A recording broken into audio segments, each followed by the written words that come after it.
Oi, meus amores, está começando mais um episódio do Farofa Cult, esse podcast que vem para trazer muita diversão e informação para vocês. Eu sou o Lucas Soares e vou comandar a nossa conversa acompanhado dos melhores. Oi, gente, aqui é o Matheus. E começou, aí a gente falou no último episódio, e House of the Dragon está entregando tudo. Mas não é o assunto de hoje.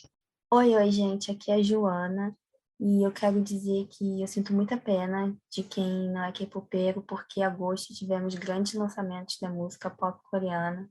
Vocês aqui desse podcast escutarem K-pop e apreciarem essa grande obra de arte, movimento cultural do século XXI. Oi, gente, sou a Michelle Ezaquiel e eu queria deixar aqui claro para vocês 13 vezes que o voto é secreto. E eu vou lembrar disso até o final das eleições. 13 vezes. Eu já adianto que hoje a nossa farofa está bem boa, mas antes de começar nosso papo, já quero convidar vocês para seguir o Farofa Cult no Instagram, @farofacult.pod. Lá você fica por dentro de todos os lançamentos de cada episódio e outros conteúdos. E não esqueça de ranquear no seu streaming favorito. A gente está no Deezer, Spotify, Apple Podcast e qualquer outro streaming de áudio que você possa imaginar. Se quiser dar aquelas 5 estrelas, também está ótimo. Dito isso, partiu! No último domingo, dia 28 de agosto, aconteceu o VMA, tradicional premiação da MTV nos Estados Unidos. Um dos eventos de música mais importantes do mundo, o VMA de 2022, teve seu primeiro artista latino, Bad Bunny, a vencer na categoria Artista do Ano. Outro destaque para os latinos foi o debut da nossa Girl from Rio, Anitta, que não apenas se apresentou, como também levou para casa o prêmio de melhor clipe de música latina, com Envolver. E a Poderosa envolveu mesmo. A Anitta cantou o hit Envolver e ainda fez uma super performance de funk no palco. Ela foi para rebolar a bunda mesmo. Outro artista que debutou no VMA esse ano foram as meninas do Blackpink. O grupo de K-pop já vem fazendo barulho há um bom tempo, mas em 2022 tiveram sua grande estreia no palco de uma premiação americana. As Pinks já chegaram ganhando. Elas levaram o prêmio de melhor performance no metaverso e uma das membros, a Lisa, conquistou a categoria de melhor MV de K-pop pelo seu single solo La Lisa. Teve homenagem a Nicki Minaj, o retorno de Eminem e Snoop Dogg e o show de Jack Harlow com Fergie. Tivemos ainda o poderoso Lil Nas X entregando tudo no red carpet e Lizzo apresentando About That Time e To Beloved. Já a Taylor Swift acabou catando o prêmio mais cobiçado da noite, o de vídeo do ano, com All Too Well. Gente, o que vocês acharam? Olha, eu achei esse VMA fraquíssimo. Eu achei que, sei lá, não teve grandes performances. Eu gostei muito da apresentação das Blackpink, porque eu gosto muito delas. Achei que elas entregaram ali o que elas tinham que entregar. Mas eu senti falta de grandes estrelas nessa premiação, assim, porque teve a Taylor Swift ali no cantinho, segurando um copinho de cerveja e animada lá com os funk da Anitta, mas, não sei, me faltou grandes nomes, assim, tipo, parecia... Tinha um monte de gente lá que eu nunca ouvi falar na minha vida, e olha que eu acho que eu tô meio por dentro das coisas. Não sei, achei muito, muito fraco. Tanto o line-up quanto os indicados.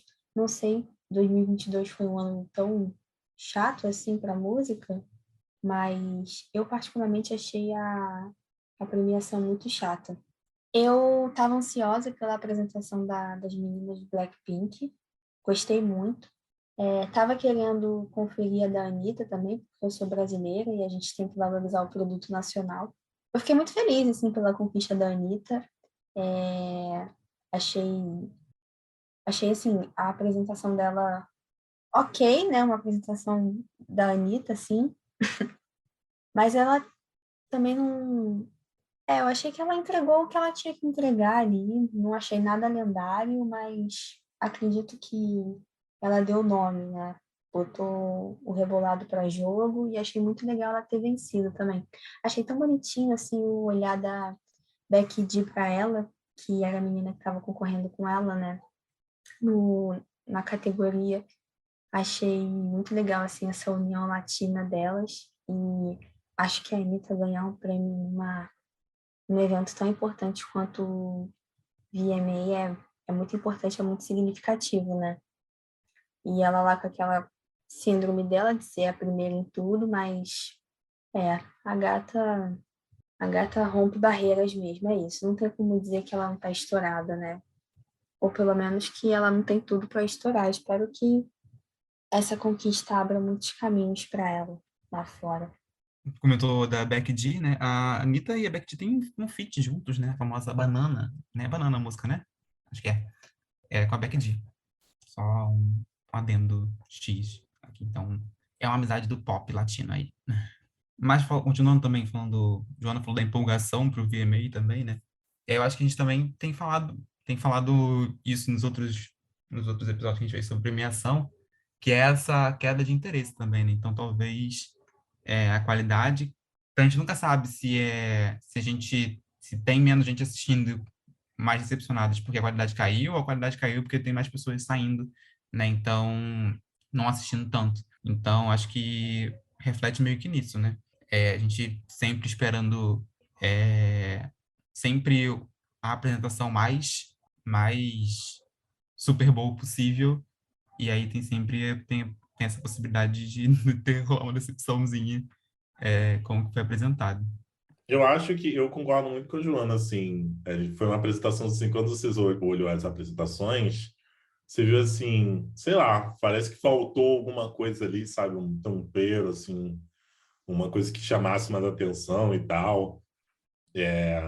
E pensar, assim, que o VMA já foi o VMA que Beyoncé revelou a gravidez dela. Então, assim, já foi uma apresentação em que os artistas realmente usavam para revelar coisas muito importantes. Então, mas enfim, acho que em relação às performances em si, em alguns momentos eu não sei se eu gostei muito dessa coisa dessa realidade aumentada, não. Não sei se eu gostei disso aí, não. Mas, enfim, tamo lá. E, enfim, acho que é isso. Não, realmente é um VMA que, historicamente, a gente está acostumado a terminar e a gente comentar muita coisa. Sempre foi uma apresentação mais farofa. As premiações da MTV são mais farofa, né? Tanto é que eu gostei. Dois looks que eu gostei muito foram, obviamente, do Lil Nas X, ele incorporou essa coisa de ser bem farofa e chamativo. E até que eu gostei também do look da Taylor Swift, né? Que foi aquela coisa que não era chique demais para um Oscar, mas também não era farofa demais para um VMA, ela ficou ali no meio termo. E é isso, assim, realmente, a gente termina o VMA, não tinha muito o que falar. Só um adendo, né? Bad Bunny beijando lá o dançarino dele, né? Foi algo que chamou a atenção, né? Na performance dele. E gostei da Lizzo. Nicki Minaj acabou que eu pessoalmente não costumo acompanhar ou me empolgar por coisas da Nicki Minaj, mas enfim, ela recebeu, né, o Vanguard. Eu acho muito importante, inclusive, essa forma de reconhecer artistas que já têm um certo tempo de carreira. Acho muito importante, né, exatamente para a gente saber que muita coisa não começou agora, né? Tem gente batalhando aí há muito tempo. Então, é isso. É um VMA que foi ok. Não, não que eu esperasse muita coisa, né? Mas estamos aí. Eu acho que esse VMA, ele é muito o que a música é hoje em dia, né? Essa coisa passageira. Eu sinto que você não tem mais apresentações e artistas que são muito lendários, né? Então, tipo, a apresentação do ano passado a gente não lembra mais. E a desse ano que vem, a gente também não vai lembrar. E aí, eu tenho uma memória afetiva muito forte com o VMA, porque eu cresci assistindo o evento, né? Eu lembro de assistir a Britney, a Lady Gaga, a Rihanna, essa galera toda. E elas fizeram a história delas, né? No momento delas. E agora, sei lá, parece que ninguém veio para fazer história. Aí eu fico pensando assim. Mas, e é aquilo, eu acho que é uma detoxização da música, né? Tá certo essa expressão, Soares? Deve estar. Tenta aí. Aqui também é um lugar de neologismo. Então é isso, né? É o que a gente tem agora. Mas eu fiquei passada porque não tinha nenhuma grande estrela, assim. Beyoncé, gente, a Beyoncé lançou um álbum, a gata nem para debutar lá o álbum dela, o comeback dela, né, no caso. Nem isso. Aí eu fiquei assim, caraca, achei que faltou ali um tempero, sabe? Não teve nada de demais, assim. Para mim, acho que Acho que nada. Eu ia dizer que achava, mas me fugiu a palavra. Desculpa. Não, mas pra mim eu achei que deixou um pouco a desejar. Foi fraco, bem fraco. Mas eu fiquei revoltada que a MTV não chamou a Beyoncé, gente, pra fazer o comeback dela. Mas a Se bem que a Beyoncé, ou Beyoncé talvez você lançou. chamou, né? Só que a Beyoncé, ela tá nesse mistério, É porque ninguém a sabe o que vai Beyoncé. acontecer com Renaissance. Exatamente. Não, ela é doida. Ela lançou o Renaissance e não tá promovendo. A mulher não fez nem MV ainda. Enfim, vamos trabalhar, Beyoncé? O pior é que ela deve estar trabalhando o dobro, né? Vamos trabalhar, porém, a mulher deve estar de noite gravando clipe, Pois gravando é.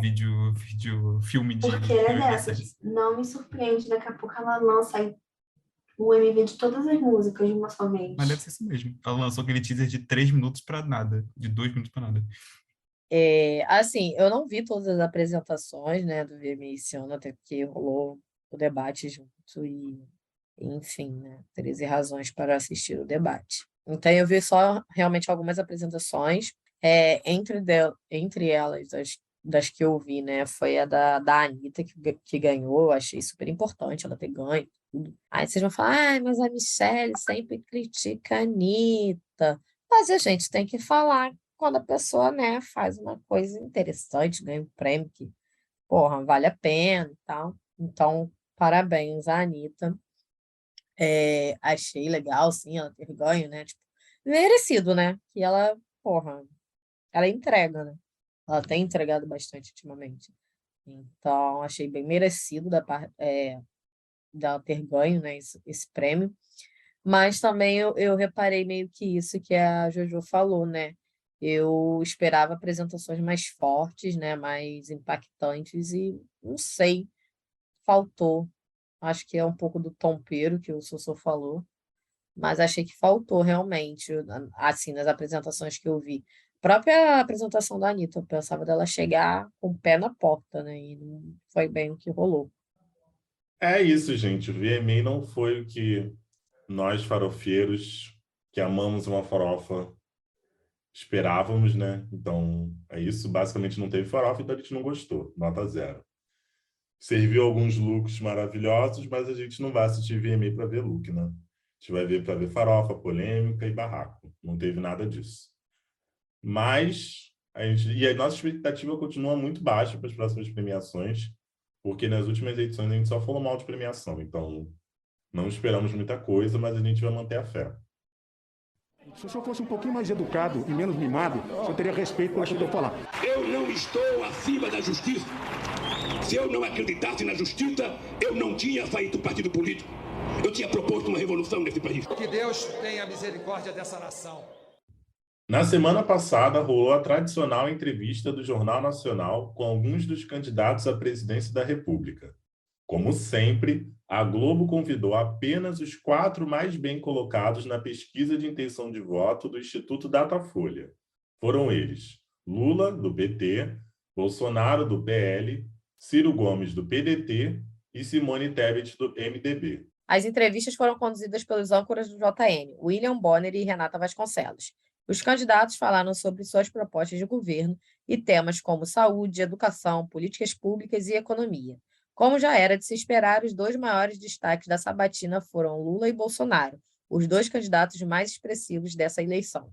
Bolsonaro foi muito questionado sobre sua gestão durante a pandemia do coronavírus. Lula, por sua vez, teve como tema central da entrevista os casos de corrupção nas suas 2 primeiras gestões. Mesmo assim, William Bonner fez questão de iniciar a entrevista dizendo que o petista não devia mais nada à justiça, já que o STF anulou as suas condenações da Lava Jato. E aí, meu povo, o que vocês acharam das entrevistas? Acho que das entrevistas a gente percebe nitidamente uma diferença de comportamento, né, entre todos os candidatos e o Bolsonaro. Então a gente percebe que civilidade não é uma coisa com que pertence a esse ser humano. Mas falando especificamente agora do Lula, assim, né, eu acho que foi uma entrevista que meio que consolidou ele mais, não que ele não tivesse consolidado, né, eu acho que ele é o candidato mais consolidado até agora, né, mas eu acho que consolidou a visão geral das pessoas sobre ele, assim, né, eu acho que ele saiu, como ele saiu muito bem, né, elogiado por todos os jornalistas possíveis, eu acho que isso deu mais um gás, assim. Eu não sei se tem alguma margem para ele crescer mais ainda. Talvez tirando os eleitores do Ciro, enfim. Mas acho que ele conseguiu estar... Acho que a avaliação positiva, né? Acho que ele foi um dos candidatos com uma avaliação mais positiva, assim, ou mais menções positivas durante a semana passada. Então, acredito que isso tenha dado um gás, assim, nele. Inclusive para ele participar da entrevista, né? Do debate, né? Que estava nesse negócio de Lula vai, Bolsonaro vai ou não vai, Lula, dependendo do Bolsonaro, para decidir, até que não bastou, o Bolsonaro não se posicionou, acho que até a hora do negócio, e o Lula mesmo assim já tinha bancado que ia, porque parece que a televisão está precisando do nosso crustáceo. Nosso crustáceo não, nosso crustáceo. Ai, que doido. Molusco, amigo. Molusco! Aula de biologia agora para vocês. Lula é um molusco, não um crustáceo. Cara, sobre as entrevistas, né, do JM, assim, obviamente, né, eu acho que eu vou comentar aqui dos três mais expressivos, né, que ele é o Lula e o Coiso, né, o Bolsonaro, não, não tem muito para onde correr, infelizmente ele é o segundo nas pesquisas ainda. Eu acho que, assim, o Ciro também se destacou muito bem, mas ele sempre se destaca bem, né? Porque ele sabe falar muito bem, ele sabe se portar muito bem. Eu acho que nessa eleição, inclusive, foi até uma coisa que a gente estava comentando no dia, né, da entrevista dele. Ele se posicionou bem melhor, né? Assim, dizendo, sei lá, mais calmo, né, nas entrevistas, que eu acho que em 2018 ele vinha muito para o combate, muito agressivo, muito vou gritar, nananã. E dessa vez eu acho que ele trouxe muito mais um, um- uma imagem assim de. Calma. Ele trouxe muito mais uma imagem de uma pessoa que quer ali apaziguar os ânimos, né, de um país que está ali separado na disputa entre Lula e Bolsonaro, e ele vem mais nesse teor. Uma coisa que eu achei muito inteligente dele também foi quando a Renata perguntou que ele, mesmo ele estando com esse discurso que ele quer juntar o Brasil novamente, ele ainda assim ele é muito forte, né, nas palavras dele, em relação aos eleitores de Bolsonaro, em relação aos eleitores do Lula, né, botando aí como se fossem pessoas, sei lá, alienadas, etc e tal, e aí ela perguntou isso para ele, e ele pegou, e eu achei muito inteligente dele falar assim, não, realmente, eu tenho que repensar esse ponto, né, ele não se colocou na reativa, né, como foi esperado do Bolsonaro, que ele foi reativo em várias questões, até quando a Renata indagou ele se ele se desculpava, se sentia errado em ter insinuado pessoas com falta de ar durante a pandemia, e ele foi muito reativo, e em nenhum momento ele se desculpou, ele achou que, de fato, aquilo ali foi errado, né? Então, eu acho que é importante, nesse momento agora de eleição 2022, né, Brasil de 2022, as pessoas adotarem uma postura mais assim, não, vou repensar realmente os meus fatos, né, os meus atos, né? Então, eu acho que o Ciro ele foi muito inteligente nesse sentido na entrevista. O Lula, eu achei que ele se saiu bem em diversos quesitos, né? Assim, porque, né, 13 razões para votar no Lula, mas eu acho que, no geral, ele se saiu bem apresentando os dados do governo dele, né? Tentando se desassociar do governo da Dilma em relação assim, não dizer que o governo Dilma foi um governo ruim, mas em dizer que o governo Dilma é o governo Dilma, o governo Lula é o governo Lula e ele só pode responder pelo governo Lula. O que é de fato, né? É um fato isso, mas obviamente na corrida eleitoral vão querer atrelar os dois, que o governo Dilma a gente teve aí sérios problemas econômicos, enfim, o próprio impeachment dela, né? Então vão querer atrelar isso também a ele, obviamente, mas eu achei que ele se saiu bem nessa separação. Mas eu acho que ali dos três, que eu acho que mais tiveram destaque foram eles, de verdade. Não sei se vocês concordam comigo. A Simone, tadinha, ela foi até ferrada pelo mudança de horário do programa também, tá? Olha, A vida dela foi difícil, que todo mundo planejado para 8h30 começar a assistir as entrevistas. A da Simone começou, tipo, 9 e pouca, porque começou o horário eleitoral. E aí quase, realmente, ela já está bem atrás na corrida. E ainda foi atrapalhada pela perda do hábito, né, do brasileiro assistir o Jornal Nacional. Realmente não foi favorável. Mas a Simone é realmente menos expressiva, assim, não teve pouquíssimas coisas tanto para atacar quanto para deixar ela falar sobre o que ela pretende fazer, né? Acho que o principal ponto que ela foi batida, né, ali, é que a única vez que ela ocupou um cargo do executivo foi enquanto vice-governadora do Mato Grosso do Sul. E o governo dela, várias coisas que ela falou que ia fazer durante o cargo que ela ocupava, o estado dela não cumpriu várias dessas coisas, inclusive ficou para trás em muitos dos pontos, né? Então, acho que esse foi o principal ponto, assim, que eles tentaram buscar, porque foi a única coisa que ela fez dentro do executivo. Ela é muito mais dentro do legislativo, né? Eu fiquei meio encucada, né, na parte do Bonner cismando de perguntar para o Lula se no governo dele vai ser como na primeira gestão dele ou como no governo Dilma, quando o Lula não estava envolvido, pelo menos não diretamente no governo Dilma, né? Eu achei que foi muito esquisito essa tentativa do Bonner de querer dizer que a militância do PT e da esquerda em geral é violenta. Achei aquilo ali muito infeliz da parte dele, porque ele colocou ali a questão, né, dos polos divergentes, né, da política do nosso país, que de fato ela existe, está todo mundo aí se atacando, mas ele, em momento algum na entrevista do Bolsonaro, ele trouxe o teor violento do bolsonarismo, assim, né? E é aquilo, não foi um petista que invadiu a festa de aniversário do bolsonarista e matou ele. Então, assim, achei que foi uma tentativa de colocar ali a militância do PT e da esquerda como violenta, uma narrativa de violência, quando não é bem assim, sabe? Se você quer falar sobre violência na política, beleza, por que você não perguntou para o candidato que tem os devotos mais violentos e agressivos, sabe? Acho que foi bem... Aquilo ali foi muito infeliz, essa comparação dele. Inclusive de querer colocar a militância progressista no mesmo balanço da violência, né? Tipo, não faz sentido nenhum, sabe? A gente está lutando contra o fascismo, a favor da democracia. Então, querer comparar a gente com pessoas violentas que batem, que agridem as pessoas nas falas, sabe? Acho que o nosso lado é até um pouco mais tolerante em muitos sentidos do que o lado de lá. E essa insistência também de perguntar sobre o governo da Dilma, sendo que o Lula nem estava diretamente envolvido no governo dela, sei lá, achei que foi muito, muito sem noção, sabe? E uma coisa que eu não gosto muito é quando rola essas entrevistas assim, por exemplo, é muito fácil você jantar o Bolsonaro, porque, né?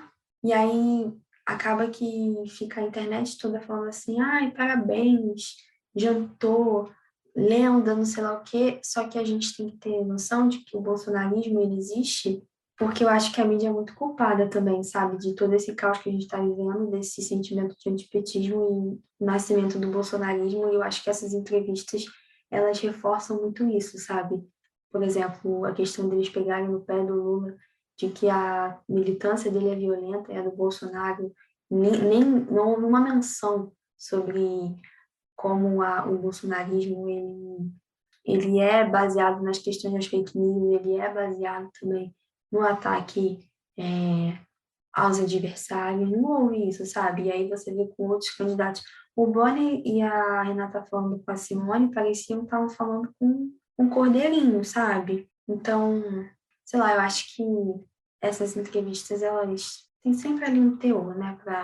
Eles escolhem quem é que eles vão atacar ou não. E eu também acho que deveriam chamar pelo menos todos os candidatos que estão concorrendo, não necessariamente apenas os 4 primeiros, assim. Se você quer falar que é um direito da democracia, por que você não chama todos os candidatos? Eu acho que, com certeza, né, assim, está sendo eu acho que está sendo uma estratégia eleitoral, assim, de ataque ao Lula, essa coisa de falar para tirar realmente o eleitor do Lula e, assim, pensando em candidatos como Ciro, Simone, né? Simone Tebet. É, uma estratégia de retirar esses eleitores do Lula, dizendo que tipo, a militância petista é tão violenta quanto o bolsonarismo, né? Uma comparação burra, uma comparação infeliz, uma comparação absurda, que, né, não foi um petista que matou um bolsonarista, não foi um petista que jogou merda no palco do Bolsonaro, não foi um petista que, enfim, sair agredindo pessoas pelo meio da rua, né? Foi justamente o oposto. Então, mas eu acho que é muito isso. Obviamente, o Jornal Nacional, né, tem ali seus preferidos na hora de fazer a entrevista, então você vê a postura de entrevista, né, com determinados candidatos, como é que é. Com o Lula foi aquela coisa ali querendo jogar os erros da Dilma para cima dele. Poderiam tentar atacar o Lula com a questão da prisão dele, mas só que ele já foi absolvido de tudo isso, enfim. Então não teria o porquê. Então o que que ele tem para atacar, né? É o governo Dilma, que teve as questões do governo dela, e essa dita violência da militância, né? Então eu acho que é uma estratégia que está rolando não foi só no JN, mas até no debate de ontem também na Band. Foi a estratégia do Ciro, inclusive, falar sobre essa disputa, né, entre bolsonarismo e a militância petista, e falar que os dois são perigosos, etc., para angariar votos para si. Eu acho que é muito essa questão. E outra coisa que eu também queria destacar é a postura da Simone Tebet também, não só na entrevista do JN, né? Que foi isso que você falou, né? Que só faltaram pegar ela e botar no colo ali para ser uma coisa mais tranquila. Mas ela mesma já se posiciona, porque assim, ela sabe que ela não vai ganhar a eleição, né? Assim, os números mostram isso, eu acho que, bom, uma zebra absurda essa mulher ganhar, não tem como, assim. Ela ir para um Mas segundo ela dobrou turno, os né? votos, Michele. Ela dobrou, tá? Eu sei, amiga, mas É uma assim, a ironia, ponto amiga. de um segundo turno, pelo amor de Deus, eu não acredito, de verdade. Uma É, ironia, eu acho. então, mas eu acho que ela se posicionou até no debate de ontem, muito assim, reativa ao Bolsonaro, né, atacando ele o tempo todo, mas em relação ao Lula, ela atacava, né? Porque assim, a ideia ali do debate é meio que você contrapor as ideias e você mostrar que a sua ideia é melhor, né? Então ela fazia esse papel ali com o Bolsonaro, mas de uma forma muito mais, eu acho que muito mais amigável, já demonstrando talvez um apoio ali no segundo turno ao Lula, porque você vê que ao Bolsonaro é impossível, o posicionamento dela em relação ao Bolsonaro é impossível rolar um apoio ali, mas eu acho que ao Lula já talvez a gente veja um certo apoio ali num segundo turno, né, Lula-Bolsonaro. Posso estar falando umas coisas meio doidas, mas eu acho que eu senti meio isso. Chamando ele de Vossa Excelência, etc., o que ela não fazia com o próprio presidente hoje da República, né, atualmente o Bolsonaro. Então, eu acho que já está rolando ali uma troca ali de tipo, vamos nos apoiar aqui num segundo turno para um governo mais amigável. Mas acho que eu concordo com vocês quando vocês falaram dessa questão do favorecimento, que, enfim, eu só vi a entrevista do Bolsonaro do Lula porque, enfim, eu realmente entendo essa coisa de ouvir outros candidatos, mas na prática é esse o cenário, né? Só não sei que aconteça uma coisa muito surreal, e eu, mesmo essa coisa surreal, eu acho difícil de mudar esse cenário Lula-Bolsonaro. Então, eu tô focando mais nesses dois. Mas deu para perceber, assim, não acho que as elites, assim como um todo, vejam com bons olhos o Lula. Estão aceitando que é o que tem, da mesma forma como antes aceitaram que Bolsonaro é o que tem. Então, nas entrevistas que a gente for ver dos veículos de comunicação, a gente vai ver muito essa postura, sabe? Que é a de, ó, gente, tem terceira via aí, tá? Ó, se vocês quiserem, ó, Simone tá aí. entendeu? Simone, ó, ela é a candidata. Se vocês quiserem outra pessoa. Em relação ao debate, realmente, assim, fiquei muito decepcionado. O Boni foi chamado de ditador e a reação dele foi fraquíssima, muito fraca mesmo. Alguém te chama de ditador, não é bem isso, candidato, sabe? Não, pelo amor de Deus, gente. Sabe, tá chamando o âncora do principal jornal do país de ditador, coisa que não faz o menor sentido. Inclusive, que é uma coisa muito interessante, né? Quase tudo que o Bolsonaro fala, na verdade, é uma autocrítica, né? Ele critica os outros, mas é uma autocrítica. E em relação, ainda também à entrevista do Bolsonaro, eu achei que faltou muito falar de temas atuais. Tipo, eu realmente entendo a atuação do Bolsonaro na pandemia. Realmente é algo que a gente tem que ser perguntado, mas não pode ser o foco. Assim, em questão de mudar o dia a dia das pessoas, eu achei que tinha que ter falado mais sobre a inflação, sobre o preço do leite, sobre o preço das coisas, entendeu? Que é o que hoje, na prática, tá ali na vida das pessoas, assim.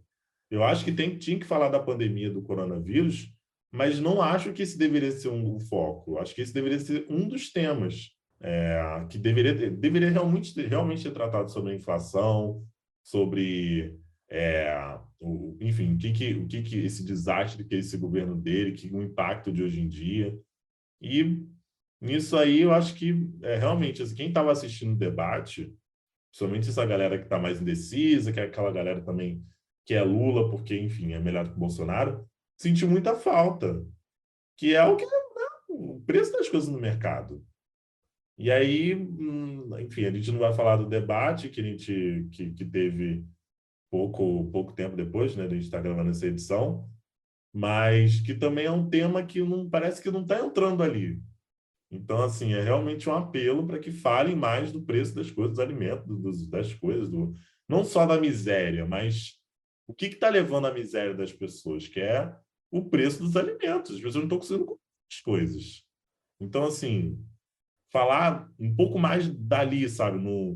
Porque aí, senão, o que acontece é isso. O Bolsonaro vai com o papelzinho dele ali, falando os números meio torto sobre miséria, sobre pobreza, e é isso, acabou o assunto, né? Tem que atacar mais ali o centro do tema.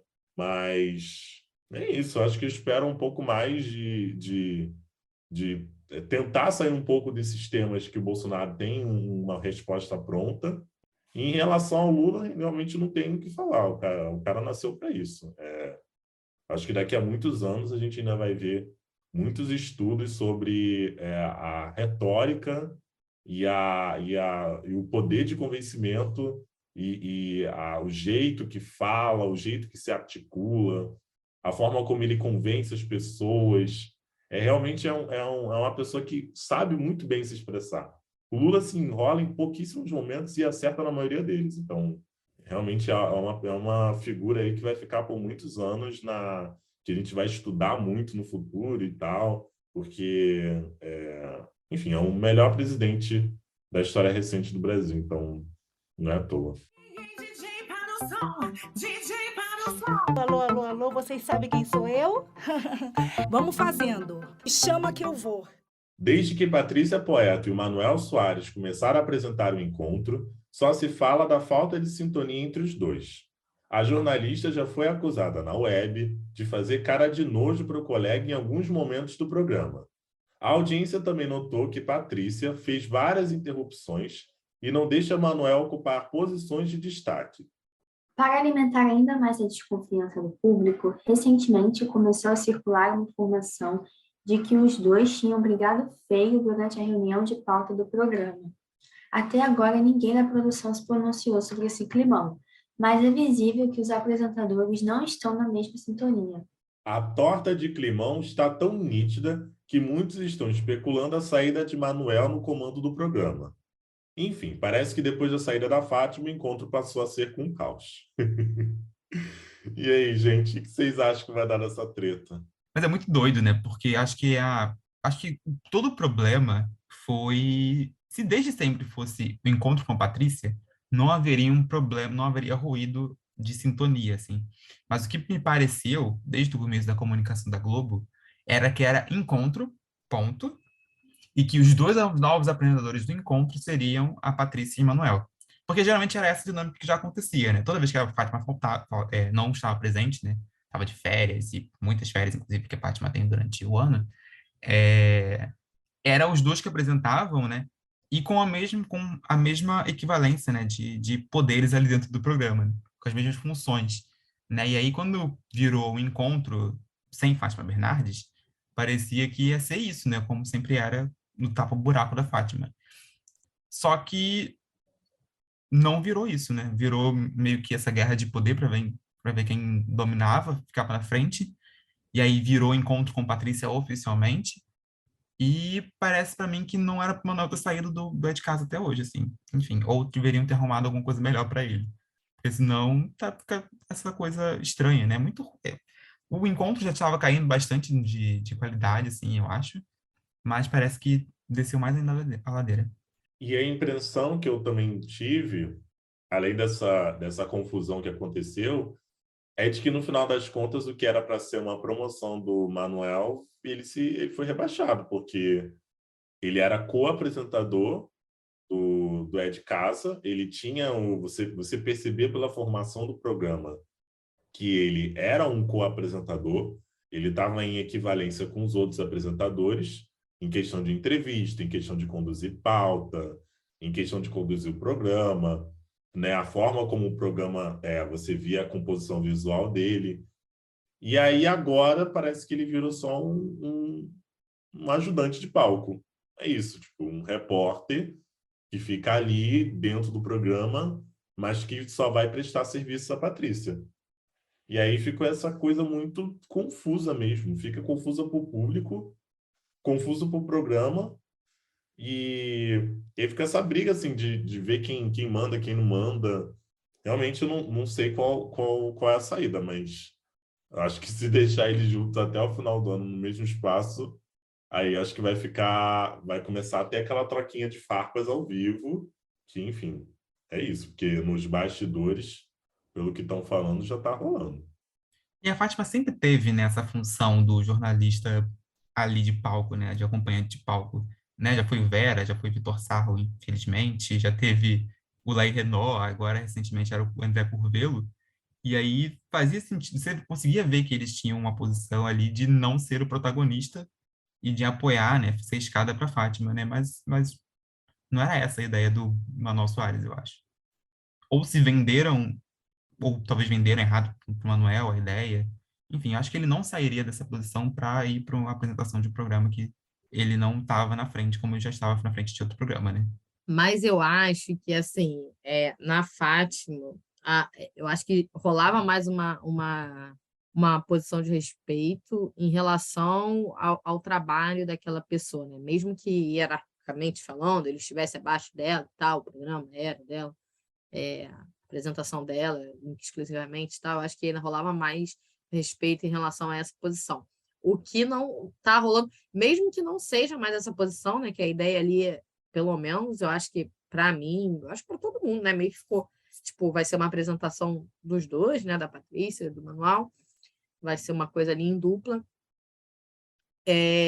Mas você vê que ela está querendo meio que se sobrepor, né? Ali sempre, né? Da apresentação. Então, eu acho que mesmo não tendo mais essa posição, né? De hierarquia, de que ele tá ali para ser uma escada, né? Ele não tá ali para isso, mas ela, eu sei lá, eu acho que pela condução ali do programa, me parece muito isso, né? Ele é colocado muito nesse lugar de escada, o que não faz nenhum sentido, que é como o Matheus estava falando, eu acho que ele não ia largar um programa que ele já conduzia, ele já tinha ali, né? O espaço dele garantido para poder ser escada de ninguém, não faz o menor sentido isso, né? Mas também não sei se concordo muito com o Sossô de que se a gente for se eles forem levando, né, esse programa até o fim do ano, a gente vai ver farpa ao vivo. Eu acho que nesse ponto o Manuel, eu acho que ele segura muito a onda, tipo, já teve, a gente já viu, né, as caras e bocas que ela faz para ele, até quando passa a bola para ele, eu acho que assim, não é de uma maneira tão legal, mas eu acho que ele segura bem assim as pontas, sabe? Eu acho que ele sabe não digo separar o joio do trigo, mas não continuar, né? Para que aquele mal-estar não se reproduza ao longo do programa e o programa se perca totalmente. Então, eu acho que ele ainda tem mais um ponto ali de ser mais diplomático e levando a coisa de uma forma mais ok, né? Mas também pode ser que chegue uma hora que o cara fale assim, pô, cansei, hein? Cansei. Não tô aqui para isso. Só um fun fact aqui, minha mãe chama o manual de gentleman aqui em casa. Mas ele é muito educado, né? Ele é muito essa pessoa diplomática, educada. Então, por isso que eu acho que ele não bateria de frente com ela no ao vivo. Nossa, que esquisito, né? Tipo, fica mó climão mesmo. Parece casal que quebrou o pau antes de sair de casa. Amei a comparação, amei a comparação. Ou o casal que tá brigando exatamente durante a festa, o evento, né? Você fica assim, eita, era pra gente estar presenciando essa cena. Assim, é meio que isso. Inclusive, teve essa cena de desconforto nítido na cobertura do Criança Esperança. Não sei se vocês viram, né? A Patrícia cortando, assim, igual Tramontina, assim, né? Paganotti, Tramontina. Cortando, assim, a apresentadora do bem-estar, assim, na cara dura, a mulher querendo continuar a falar, ela deu um tchá na frente para poder falar com, sei lá, com quem, Paulo Oliveira, que estava sentada dentro do telefone, assim. E a mulher tentando continuar a história que ela estava contando ali, enquanto apresentadora de outra coisa, né, do bem-estar, né. Enfim, é muito doido essa relação, assim. E a gente não, eu não sei se é porque ela nunca apresentou um negócio sozinho, mas eu não tinha essa impressão de que a Patrícia Poeta era tão sem carisma, talvez? Tão sem carisma. Ou tão polêmico, tão, sei lá. Eu não tinha essa impressão dela, assim. Minha impressão sobre ela era mais positiva, assim. E aí, enfim, né? A gente viu o que tá acontecendo. Mas eu acho que, em questão, acho que talvez, enfim, análises. Tentando entender um pouco do que a Patrícia está sentindo, acho que talvez deve rolar muito isso de, tipo, ela tem muitos anos de casa, era do Jornal Nacional, meio que sofreu um chega para lá depois que foi colocada no É de Casa, que a imprensa nacional, muita gente ficava falando que era o lugar onde a geladeira estava ali, né? Aquela galera que a Globo não sabia muito bem o que fazer, e aí taca no É de Casa, para, né, continuar ali o vínculo e, ao mesmo tempo, não ter que romper o contrato, né? E aí, depois já é de casa, agora ela está no encontro. Então, assim, acho que, na verdade, ela sempre esperou para ter um programa dela, só dela. E aí, do nada, enfim, de novo, ela dividindo o palco com alguém, sabe? Tipo, ela teve que dividir o palco no É de Casa, e depois ela teve que dividir o palco no encontro. E aí ela deve falar, caraca, nunca veio. E aí, às vezes, eu acho que ela deve, assim, se for verdade o que acontece nos bastidores, deve descontar um pouco da frustração dela nos outros. Então, isso pode ser que aconteça. Então, é isso, assim. Enfim, acho que aí é um negócio assim, que vai ter que chegar alguém muito grande dentro da emissora e falar assim, não, vamos conversar, gente. Vamos tentar fazer isso aqui render, que é uma coisa muito histórica do encontro, né? Que foi um programa que, por si só, passou por muita dificuldade para conseguir amadurecer. Muita dificuldade mesmo, né? Tirou um programa da grade infantil da Globo, né? Foi o fim da TV Globinho durante a semana. E, enfim, se eu não me engano, a TV Globinho ainda continuou tendo aos finais de semana, né? Que depois chegou o É de Casa, né? Alguma coisa assim. E sofreu muita resistência, né? E aí depois sofreu mais resistência ainda, sofreu um monte de alteração de palco. Gente, eu lembro que, nossa, mas mudou muito o palco do encontro, porque Era tudo redondo, né, Soares? Como diria era todo tudo mundo. redondo, aí Agora é tudo depois... quadrado. Não, aí depois o pessoal reclamava muito que, porque nem parece que é um programa que se passa de dia, porque não tinha janela. Um dos primeiros palcos do encontro não tinha janela. Então, realmente, você não sabia se o programa estava sendo gravado de dia, de tarde, de noite, porque a característica de um programa gravado de dia é ter janela. É ver, talvez, um pouco da incidência da luz do sol ou o uso de cores claras, porque agora o programa dela não tem janela, mas tem uso de cores claras. Antes, ela tinha... Eu lembro que o palco dela era meio que um verde escuro, alguma coisa assim. Aí, depois, quando a Ludmilla lá deu uma entrevista histórica lá para o programa. Não é histórica não, né? Uma entrevista marcante. Aí botou na janela, enfim, foi um programa que passou por muita modificação, que depois que conseguiram achar um formato ali para Fátima se encontrar. Então, assim, agora que a Fátima saiu, muda tudo. Começa tudo do zero, eu acho que sim, praticamente. Se for para manter a dinâmica com 2 apresentadores, tem que mudar tudo do zero. E aí tentar encaixar nesse novo formato. Mas, assim, dificuldade é uma coisa que eu encontro.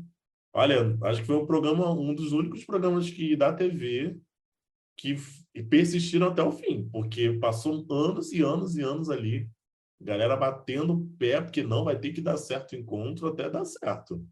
E, se eu não me engano, hoje é um programa muito bom, assim, comercialmente, a Globo ganha muito dinheiro.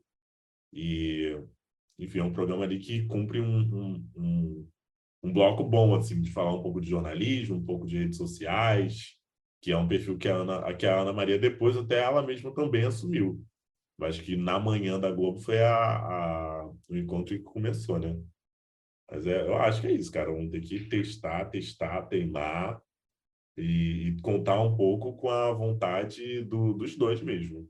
Ou isso, ou simplesmente vai ter que tirar um do programa e depois também vai ter que tentar encaixar essa única pessoa, porque, enfim, nenhum dos dois é Fátima Bernardes e que bom, porque, enfim, o programa também precisava dessa reformulação, mas vamos ver.